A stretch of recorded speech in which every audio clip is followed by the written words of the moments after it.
Kumusta mga kabanding at mga kahila? Samahan nyo ko ngayon, tayo gagawa ng magsiset up tayo ng line para sa trout gamit ang bulate, yung pain natin bulate. So itong setup na to ay kakaiba guys. Ngayon ko lang nalaman to mula sa aking kaibigan na mahilig mag-fishing. So talagang effective yung setup na to. So ang gamit natin ngayong kawil guys ay medyo hindi masyadong maliit. Kasi ang gamit ko nung nakaraan ay ganito kaliliit. Ayan o. Ang kaibahan lang nito guys ay pan-troutin to. Gumawa ko ng sarili kong setup. So itong setup na to, depende to sa nakadepende to sa location ng pagpipishingan mo. Kung kasi yung ibang location guys ay madamo yung ilalim ng tubig. So matataas yung damo sa ilalim ng tubig. So pag minsan ang pain natin ay hindi napapansin ng isda kasi minsan nasa ilalim ng tubig, no? Nasa ilalim, kumbaga nakalubog. So minsan yung mga trout nasa taas lang banda. So hindi pansinin yung ating pain. So itong ginawa kong video na to ay nakakatulong to kung paano makikita ng trout yung ating pain. So magtataka kayo kung bakit meron akong pangturok dito. So hindi ko lalagyan ng steroid yung bulate ha. Okay, umpisa na natin guys. So ang sukat ng gagawin ko ay mga 1 metro. Segment, no? So mahaba talaga siya. So bihira kayo nakakita ng ganitong setup na. So ayan guys. So ang gagamitin natin ngayon ay try kong i-sample ko ang aking nabili sa garage na pamingwit.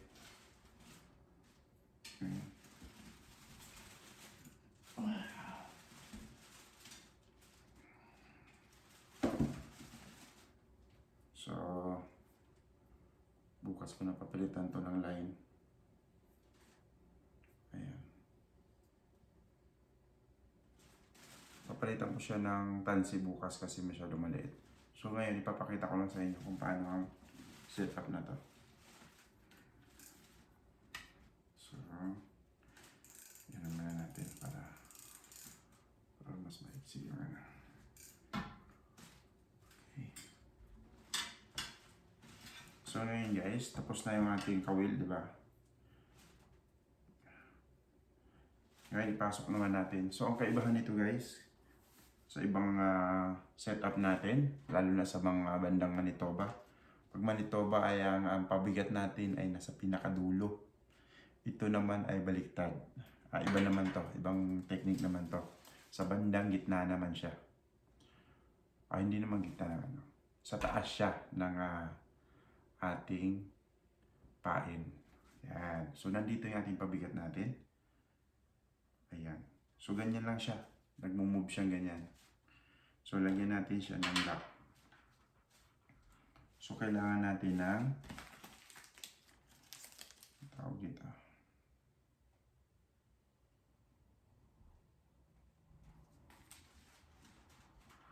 Kailangan natin ito guys para pinaka-lock niya. So itatali muna natin to dito. Yan.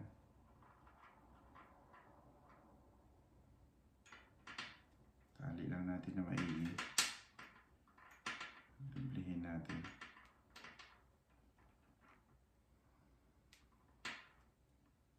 So ayan. Sabay lock natin.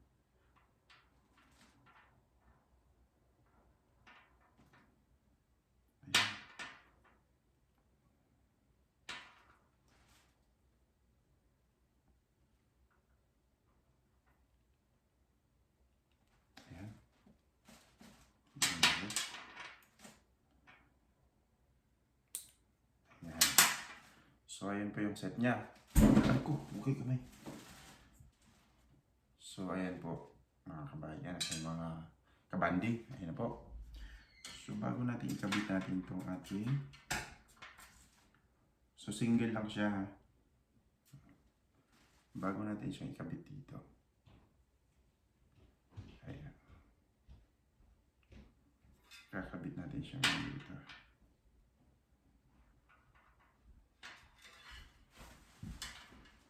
So ngayon, explain ko sa inyo anong purpose nito.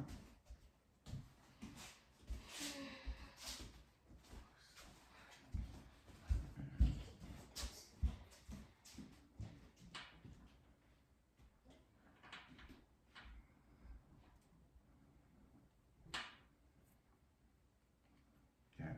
So matibay na. So adjust ko lang kabanding ha. Ayan. Tapos natin para makita nyo. So ayan mga kabanding. So ganyan po ang forma natin. Ayan. So ito po. Kitang-kita nyo naman sa video. Ayan. So ganyan po yung setup natin. Mahaba yung ano natin. So baliktad, di ba? Yung kawil natin yung nasa ilalim. So bakit ito ginagawa? Di ba? At bakit mahaba to? So ito nakadepende sa pupuntahan ko. Kasi yung pupuntahan ko ay medyo madamo siya. Medyo madamo yung ilalim ng tubig. So yung mga damo doon, medyo tinansya ko kung gaano kahaba. So dapat ito nakalutang doon sa damo. Kumbaga hindi doon mag-stay sa ilalim yung aking pain. So paano nga ba natin mapalutang to? Ay yung pabigat natin nandito. No? So kaya ito ang kasagutan sa lahat. Na kailangan natin ng pantor. Pero hindi yan walang gamot yan ha. So yan guys. Pero pag ang pupuntahan nyo naman ay alam nyo medyo may mababato, ganyan, pwede kayong gumamit ng ganito lang na sukat. Yan, pang isang dangkal. Okay na yan. Kitang-kita yun. Kasi wala namang mga nakaharang. Diba? So ngayon, mag-testing ako sa inyo ng isang bulate kung paano natin gagamitin. Hindi natin na. At kukuha muna tayo ng tubig at saka ng kapatungan dito. Okay mga guys, mga kabanding, ito na yung ating bulate. Pipili tayo ng medyo maliit.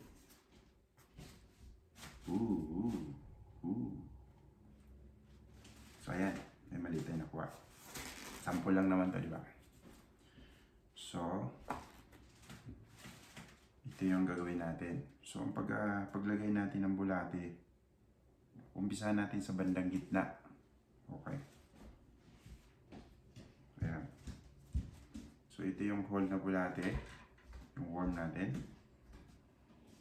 Hook natin dito sa may bandang gitna.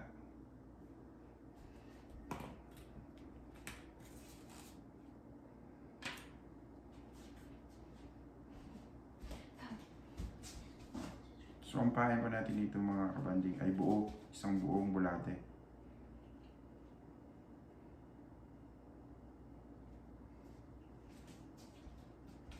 Tapos, yan. So, ilabas lang natin ng kaunti. Ayan. So, bandang gitna, di ba? Oh, see? So, ilabas natin kaunti yung sa sima yung ating bulate. Ngayon, tuturukan na natin ito. So ito mga kabanding ay hangin lang to. Walang gamot dyan. Wala tayong gamot nilalagay. So tuturukan natin siya. Both side, magkabilang dulo.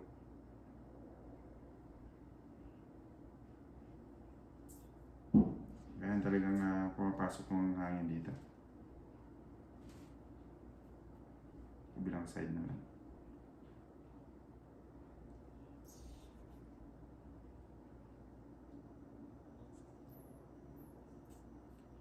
Ayan mga kabanding. So makita mo, napansin nyo, lumubo yung ating bulate.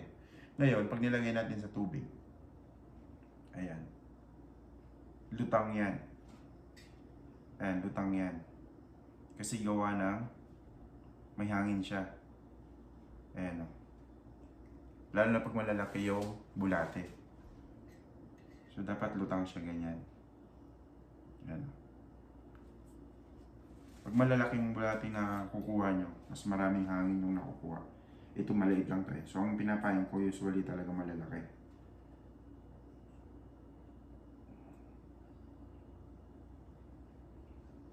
Malalaking bulate.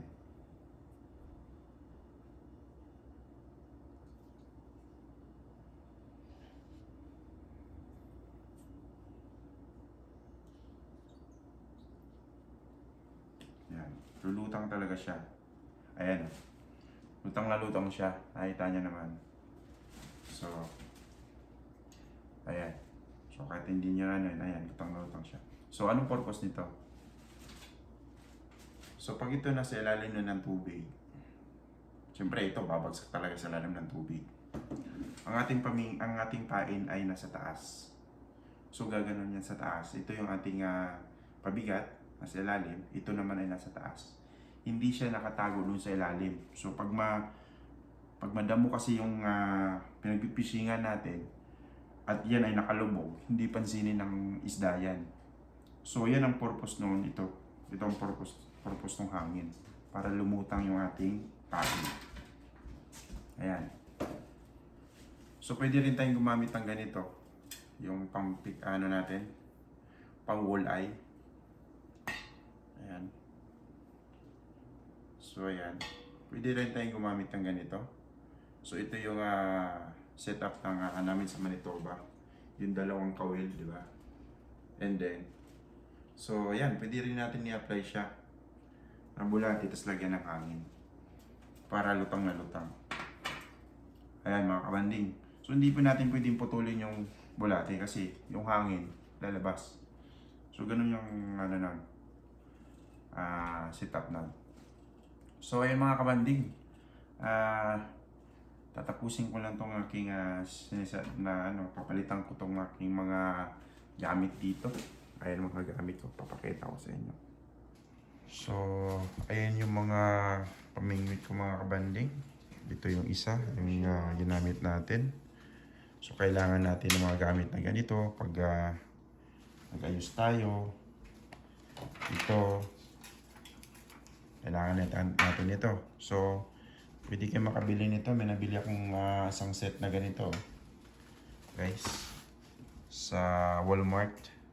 So, isang set na yan. So, ito lang kinuha ko. Para pag nakahuli ako ng isda, yun yung pantanggal ko. So, ito naman, bumili ako ng 2 peraso. So, gagawa rin ako ng setup nito. Pag mahangin, pwede rin itong natin, maganda rin gamitin to. May naisip rin akong setup nito. Pag mahangin. Kasi minsan pag mahangin, mahirap ihagis. So, ang technique naman nito, kailangan tingnan mo kung saan papunta yung hangin. Para, pag may ganito kasi, hihilain yan papunta sa malalim. Depende sa hangin kung saan papunta. Yan. So, ito yung mga gamit natin, pabigat. So, ito yung papalit kong line. Yung spider na gamitin ko. Kasi ito, mga luma na to dito. Papalitan ko siguro yan. Tapos ito rin, papalitan ko rin to. So, ayan, pang pamilya na to. Nakabili kasi ako sa garage ng 2 peraso, 10. So, nakamura na ako. Kasi ang halaga nito, mabibigat na rin yan. Nasa kulang-kulang 100 ang 1 peraso. So, ayan mga kabanding.